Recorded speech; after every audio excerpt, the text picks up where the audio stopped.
Jacques Bonafé et Jeanne Balibar.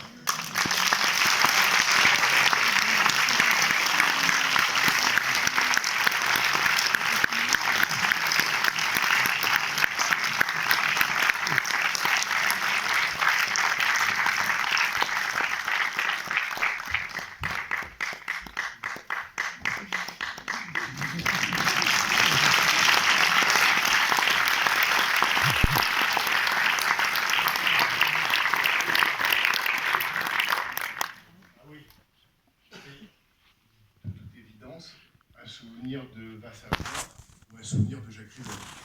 Si on va savoir, peut-être. Si vous vous en souvenez. Je ne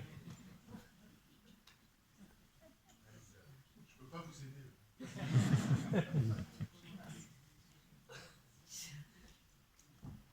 Je me sacrifie, je commence. je trouvais d'abord formidable de découvrir le texte le matin même donné par Pascal Bonitzer et Christine Laurent. Mais donc il y avait beaucoup d'improvisation, comme vous disiez en préambule. Mais ce que j'avais trouvé formidable, il m'avait demandé d'être professeur de danse, mais il ne m'avait pas dit quelle danse, ni le rock, ni le jazz, ni la danse classique. Et la productrice m'a levé la jambe très haut et elle m'a dit tu fais un cours de danse classique. Et je n'avais fait de la danse classique que de 6 à 8 ans, donc pour moi c'était un vrai challenge. Je ne dirai que ça. En tout cas, je suis très heureuse d'être là.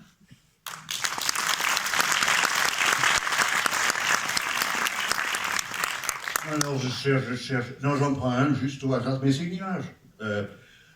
Rivette, dans cette pièce où il y avait tous les livres rangés, on appelle ça une bibliothèque. Et Jeanne, et Rivette qui discrètement retire des livres, les place autrement, alors qu'on n'allait pas du tout les voir dans le champ, mais il faisait son petit tri de bibliothèque et ça m'a beaucoup amusé.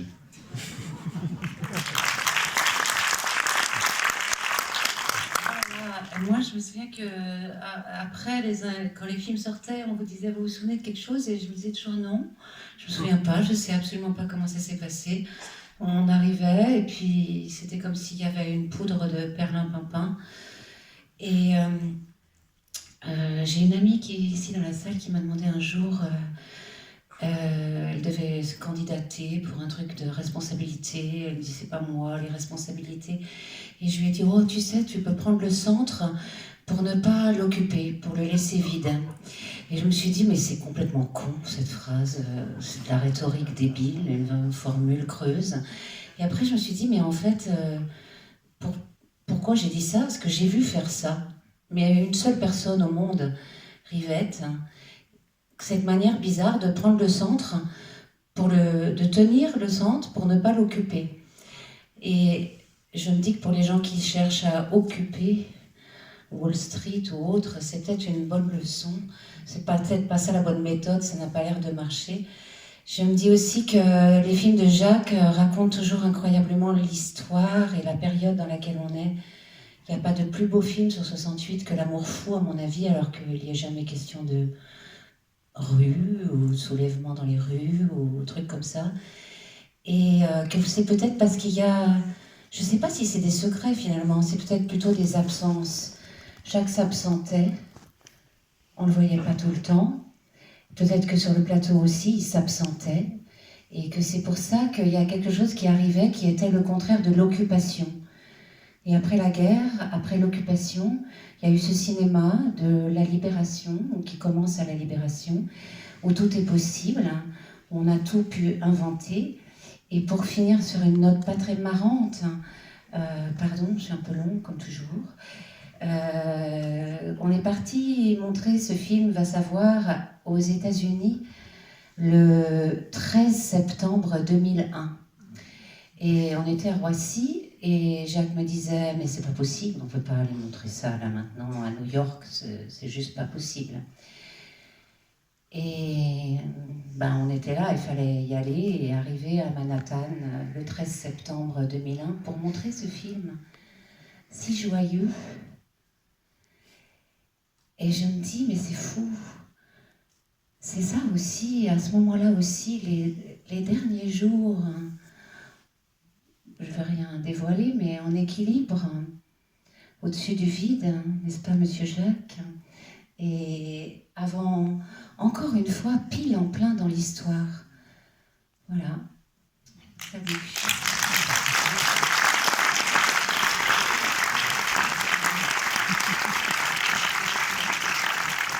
Merci beaucoup. Et pour, en quelque sorte, clore cette ouverture, si je puis dire, j'appelle Véronique Magnès-Rivette. Véronique Magnès-Rivette, je disais, qui est à la tête des films du Veilleur et qui mène, non pas une croisade, mais en tout cas un travail de longue haleine, de sauvegarde et de restauration des films de Jacques Rivette, que ce soit ses films non professionnels ou évidemment l'ensemble de son œuvre dite professionnelle. Bref, un travail absolument essentiel mené par Véronique Magnès-Rivette.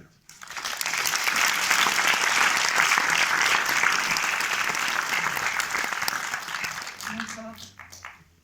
Excusez ces larmes, l'intervention de Jeanne m'a profondément émue. Voilà. Voilà, bah merci à tous d'être venus masquer. Merci à la Cinémathèque française d'accueillir cette prospective. Merci à Costa Gavras de nous accueillir, à Jean-François Roger, à Frédéric Denou, et un grand merci à vous, Bernard. Un grand merci à vous. Je remercie aussi, je veux aussi d'abord remercier 3 personnes qui sont dans la salle, je pense. J'en ai vu 2, je pense que le 3e doit être là aussi, qui, à E3, ont produit presque tous les films de Jacques. Martine Marignac, Maurice Sarfan et Stéphane Salvador.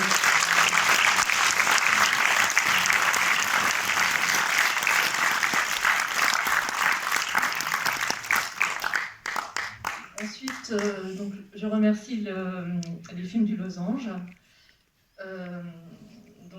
Charles Gilibert, Alexis Dantec, Régine Vial et toute son équipe.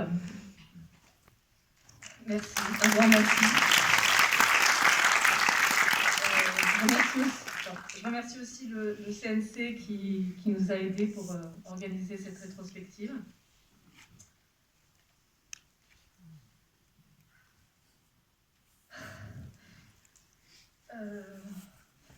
Avant de nous quitter, Jacques ne m'a fait part d'aucune consigne. Il ne m'a absolument, rigoureusement rien dit concernant ce qu'il faudrait faire ou ne pas faire après sa mort. Si nous devions publier ou ne pas publier ces textes critiques, ni, a fortiori, à qui ce travail devait être confié.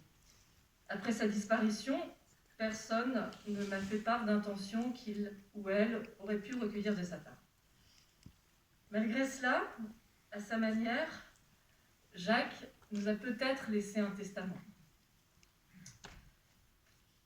Il y a quelques jours, Caroline Malville, responsable de la programmation à la Cinémathèque, m'a transmis une question. Elle venait de Luc Moulet, qui est peut-être parmi nous. Il est là. Il est là. Bonjour, monsieur Moulet. Bonsoir.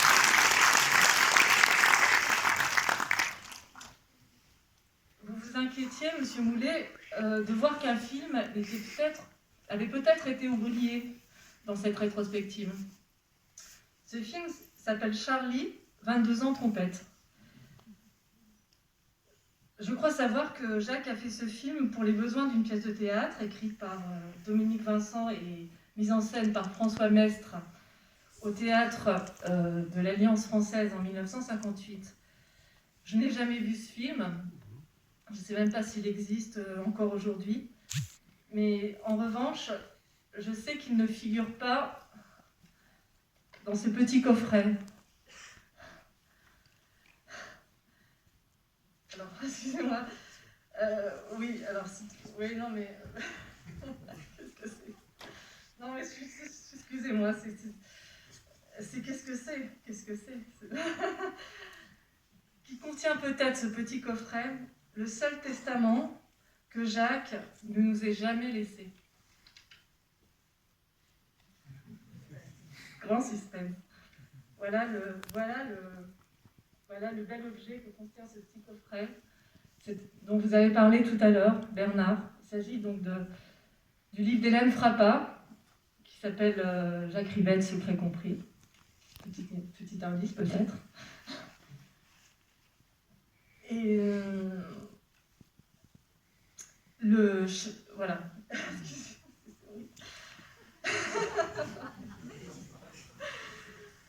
Dans ce beau livre d'Hélène, la filmographie rédigée par Jacques. Non, alors voilà, j'ai fait. Oui, elle est relue par Jacques. Elle est relue par Jacques. Elle est, oui, enfin voilà, non mais c'est la cata.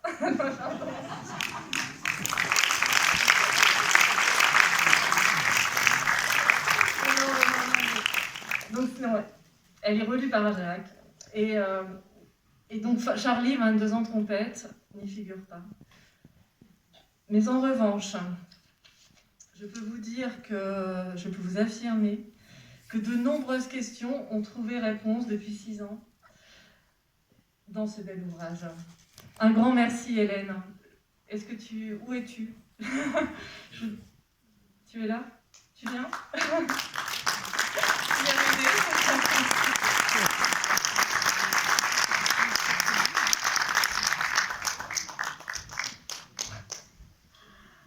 Donc, Jacques l'a relu.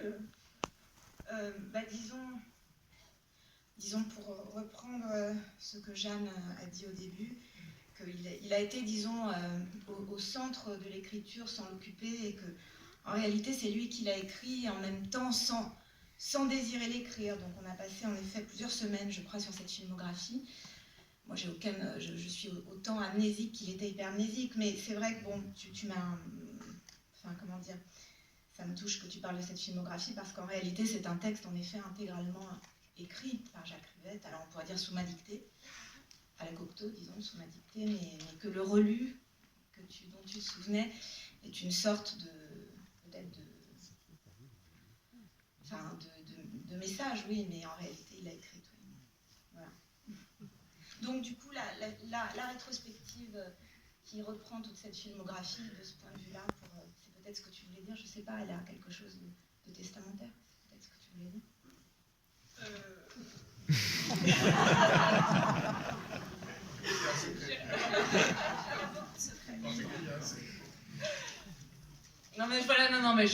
Je voulais simplement dire que Jacques parlait d'un paradoxe, du fait qu'il n'a, et ça le caractérise profondément, il n'a donné aucune consigne. Voilà. Ça laisse carte blanche. Voilà, ça laisse carte blanche. Il a laissé aucune consigne, et en même temps, et c'est là où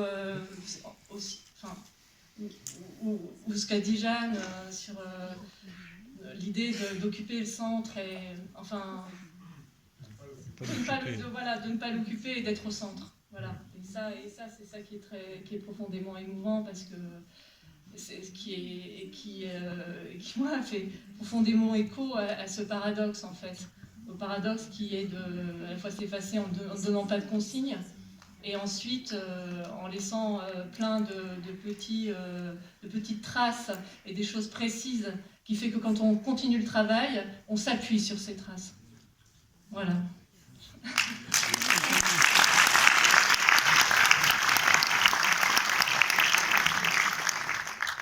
Voilà. C'est la preuve de la présence des fantômes. Exactement.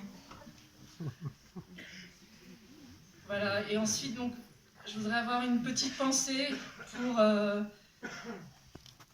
tous les fidèles compagnons de travail de la troupe qui s'est constituée au fil du temps, qui ont disparu.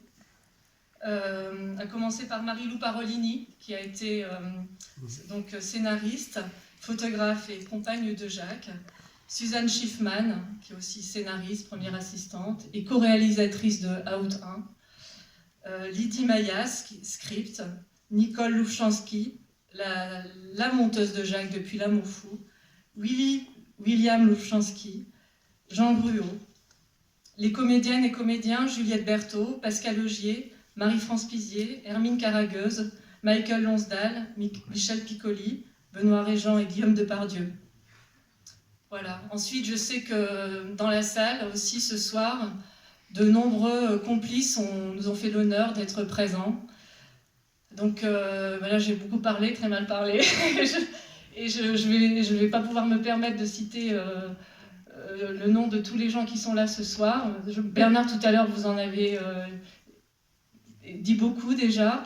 Voilà, donc désolée pour tous les amis techniciens qui sont là, et je vous souhaite à tous un très bon film. Ah, pardon, j'ai oublié quelque chose.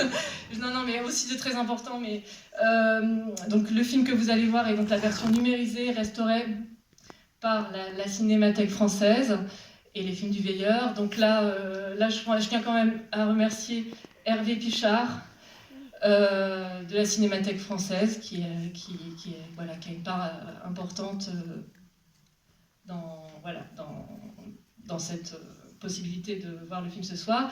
Et ensuite, le laboratoire Eventi qui a numérisé le film et qui a aussi numérisé tous les films dont les films du Veilleur ont la responsabilité, donc depuis 2016.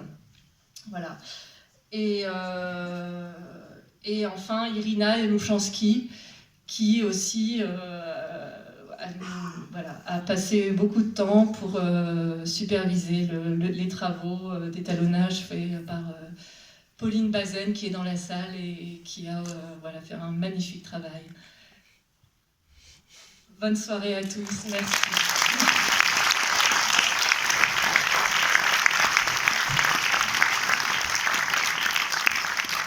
Juste ajouter que non seulement ce soir vous allez voir Va Savoir, mais ça importe à Jeanne Balibar et à tous ceux qui ont participé à Va Savoir.